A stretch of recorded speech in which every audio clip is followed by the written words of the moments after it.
నమస్కారం సుధీర్ సార్. నమస్కారం. సార్ జనరల్‌గా గవర్నమెంట్ జాబ్ ప్రిపేర్ అవ్వాలి అనంటే any competitive exam sir intelligence ఇంపార్టెంటా? కన్సిస్టెన్సీ ఇంపార్టెంటా? ఏది ఎలా బ్యాలెన్స్ చేయాలి అసలు? ఇంటెలిజెన్స్ అనేది దేవుడిచ్చే వరం అండి అది.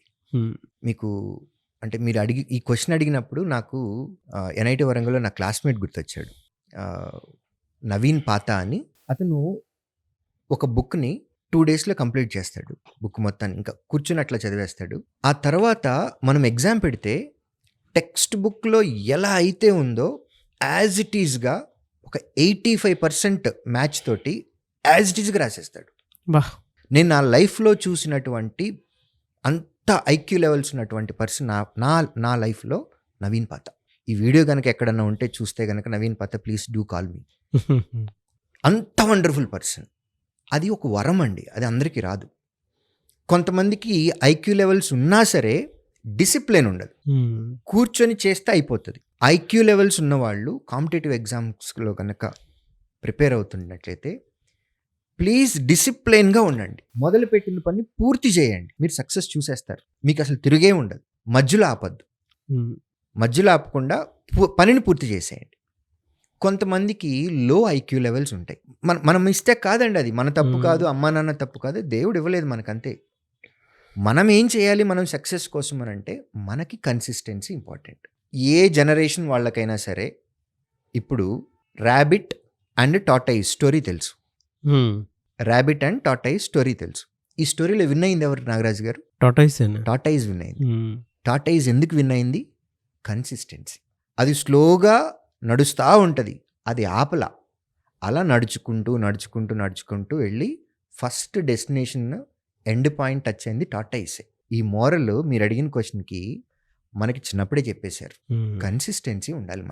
మనకి ఇంటెలిజెన్స్ లేదు అని అనుకున్నప్పుడు దాన్ని ఓవర్కమ్ చేయాలి అని అంటే వీ షుడ్ హ్యావ్ కన్సిస్టెన్సీ. ఈ మధ్య గ్యాప్లో మనకి ఏదైనా హడిల్స్ వచ్చినాయి అని అనుకుంటే ఎప్పటికప్పుడు మనల్ని మోటివేట్ చేసుకుంటూ, ఆ మోటివేషన్ మన వల్ల కావట్లేదు అని అంటే పక్కన ఇంకొకళ్ళు హెల్ప్ తీసుకొని మోటివేషన్ తెచ్చుకొని కన్సిస్టెన్సీ బ్రేక్ అవ్వకుండా చూసుకోవాలి. ఎప్పటి వరకు? Till we reach our destination, till we reach our goal. కాబట్టి ఇంటెలిజెన్స్ ఉన్న వాళ్ళకి డిసిప్లిన్ ఉండాలి. అది లేనటువంటి వాళ్ళకి కన్సిస్టెన్సీ కంపల్సరీగా ఉండాలి. ఉంటే గనక ఈ 2 కేసెస్లోనూ సక్సెస్ చూడొచ్చు. ఓకే. మీరు ఒకసారి చదివారు, అర్థం కాల, రెండోసారి చదవండి, ఇంకొంచెం అర్థమవుతుంది. మూడోసారి చదవండి, ఇంకా బాగా అర్థమవుతుంది. 10 ఎగ్జాములు రాశారు, మార్కులు రావట్లా, ఇంకొక 10 రాయండి, ఇంప్రూవ్మెంట్ ఉంటుంది. ఇంకొక 10 రాయండి, ఇంప్రూవ్మెంట్ ఉంటుంది. సో ఇంటెలిజెంట్ పర్సన్ ఒక్కసారి చదివితే నార్మల్ పర్సన్ 2 సార్లు చదవాలి.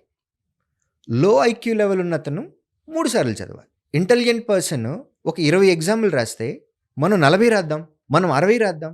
ఎప్పటి వరకు రాయాలి? వాళ్ళతోటి మనం డి అంటే డి అనే మార్కులు వచ్చేంత వరకు రాయాలి. ప్రాక్టీస్ తోటి వస్తుంది. ఆ ప్రాక్టీస్ అనేది చదవటంలోనూ రిపీటెడ్గా చదవటం ప్రాక్టీస్. మాక్ ఎగ్జామ్స్ ప్రాక్టీస్ చేయాలి. ఒక పర్టిక్యులర్ చాప్టర్లో పర్సంటేజెస్లో మార్కులు రావట్లేదు. పర్సంటేజెస్ చాప్టర్ మొత్తం 2 సార్లు చేద్దాం, 3 సార్లు చేద్దాం, 4 సార్లు చేద్దాం. ఎప్పటి వరకు చేయాలి? పర్ఫెక్ట్ అనే ఫీలింగ్ వచ్చేంత వరకు చేద్దాం. ఇది కన్సిస్టెన్సీ. ఆపకుండా చేయాలి. మనం అనుకున్నది మనకు వచ్చేందుకు చేయాలి. అలా చేస్తే కనుక అందరికీ ఉద్యోగాలు వస్తాయి. సో ఫస్ట్ మనం అనలైజ్ చేసుకోవాల్సింది మనకి ఇంటెలిజెన్స్ ఉందా లేదా. ఉందా? డిసిప్లైన్డ్ వేలో వెళ్దాం. మన ఐక్యూ లెవెల్స్ కొంచెం లో ఉన్నాయి, కన్సిస్టెంట్గా వెళ్దాం.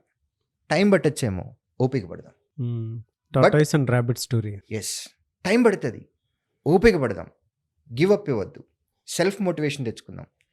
ఏదో ఒక రోజు ఒక 2000 3000 మంది ఉన్నటువంటి ఒక హాల్లో, ఒక పెద్ద ప్లాట్ఫామ్ మీద మన అమ్మా నాన్నని స్టేజ్ మీద తీసుకొచ్చి మన సక్సెస్ తాలూకా ఒక మెమెంటోని వాళ్ళ చేతికిచ్చి వాళ్ళకు ఒక శాలువా కప్పి 3000 మంది జనాల మధ్యలో వాళ్ళ కాళ్ళకు నమస్కారం చేసి వాళ్ళ బ్లెస్సింగ్స్ తీసుకుంటే ఎంత బాగుంటుంది. అది ఆ స్టేజ్కి వెళ్ళాలి అని అంటే కన్సిస్టెంట్గా వెళ్ళాలి. మధ్యలో గివ్ అప్ ఇవ్వద్దు. Try again till you reach your goal. You will see the success. నాకు తెలిసి కన్సిస్టెన్సీకి ఇంత పెద్ద క్వాలిటీ బెస్ట్ ఎగ్జాంపుల్ ఏది కనిపించదేమో. అంటే మీరు చెప్పిన దాని ప్రకారం నిజంగానే టార్టాయిస్‌ను ర్యాబిట్ స్టోరీ చిన్నప్పుడే మనకి దానికి సంబంధించినటువంటి ఒక బలమైనటువంటి గుర్తు వేయటం కూడా జరిగింది. బట్ ఇప్పుడు మీరు చెప్తుంటే ప్రతి స్టూడెంట్ దాన్ని ఖచ్చితంగా ఫాలో అవ్వాలి ఇంకంతే.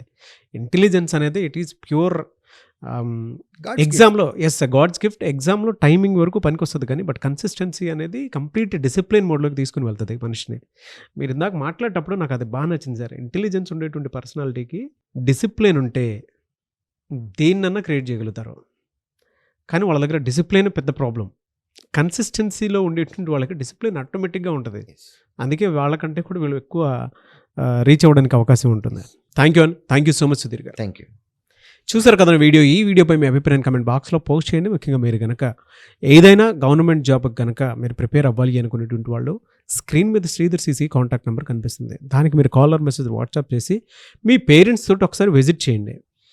అండ్ అక్కడికి వెళ్ళిన తర్వాత ప్రస్తుతం ఉన్నటువంటి నోటిఫికేషన్స్ ఏంటి, ఎలా జాబ్ క్రాక్ చేయాలి, ఎన్ని డేస్లో అయితే బాగుంటుంది, అన్నీ క్లియర్గా మాట్లాడుకొని మీరు వెంటనే జాయిన్ అవ్వచ్చు. అండ్ నేను ఇలా చెప్తున్నాను కదా, ఒక్కసారి ట్రాక్ రికార్డ్ మొత్తం చూడండి. వెబ్సైట్లో మీరు కనుక చూస్తే 2 తెలుగు రాష్ట్రాల్లోనే కాదు ఇండియాలోనే ఎక్కడా లేని విధంగా ఒక్క తెలుగు స్టేట్లోనే శ్రీధర్ సిసి ఇచ్చినటువంటి గవర్నమెంట్ జాబ్స్ క్రాక్ అనేది ఇంకెక్కడా లేదు. మీరు వెబ్సైట్ కూడా చెక్ చేస్తే తెలుస్తుంది సక్సెస్ రేట్ ఏ విధంగా ఉంది అనేది. ఇండియాలో కూడా మీకు ఎక్కడా కనిపించదు. సో ఎవరైనా సరే మీ పిల్లల్ని జాయిన్ చేయించాలి అనుకుంటే మాత్రం స్క్రీన్ మీద కనిపిస్తున్న నెంబర్ సంప్రదించండి. ఈ వీడియో లైక్ చేయండి, షేర్ మాత్రం తప్పకుండా చేయండి. ఇలాంటి మరిన్ని వీడియోస్ కోసం మా ఛానల్ ఫాలో అవ్వండి. Thank you.